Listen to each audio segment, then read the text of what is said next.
Salam benim qadrli vaktişlerim. Sizin köp qaraşan ve köp absuzlar edilen online konkursunu ediliş fırsatı başladı.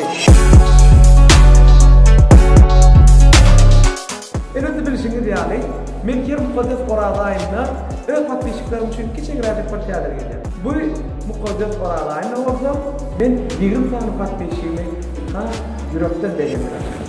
Onlar dine maşin soğuk ediyen olsam, bu sefer 20 tane telefonu sponsorlarımın adından size soğuk verir. Prosto. Giden gitti. Giden gitti rahat. Men bulara bilet, to bilet. Bu köp bilye. Bu Instagram bilen YouTube ya. İs. Kovu. Instagram takipçi bilen YouTube takipçi ettirecek böyle. Konkurs 2 hafta devam eder. Elbette biz o cemini Liza on Air programının üstü bilen cemler.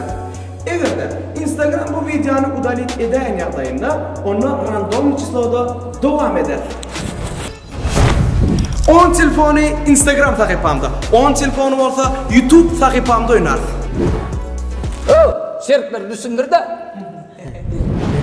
Şartlarını düşünecek olsan yerime düş. İlkinci şartı, bana ve men подписчиклама көкманы суратта подписаны болмады.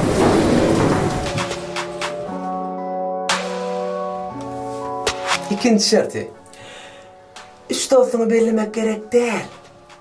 Instagram'da şu videonun aşağına dine katnaşyan bir proje gerek yazsanız olur.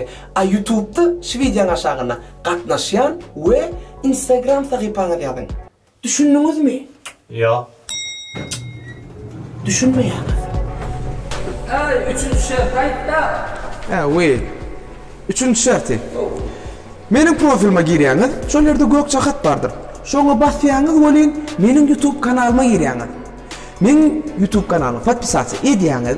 Ana подписаны diýip ýazýandyr. Ana şonu alyp screenshot etýäňiz, meň liçkamy uradýaňiz. Bolly. Ya. Halal önüm ben. Olala. Oraday. Sizin günahdanma, benim günahdanma. Konkursun cemini promoy efirde may ayının 2'sine, 3'üne, 2 gününe cemler. Şonun için bu telefonları kimin netivesi güçlü olsa şolu tor. Allah canından yek edelim. Bu telefonları hakiki mehtaç etsin. Onun näme? Üsünlük yaranınız olsun. 3, 2, 1. Alo, başladık. YouTube. Instagram. Näme doterde o? Instagram. Mundan girip bolan oku. Şuna girip bolan. Owo? Ha.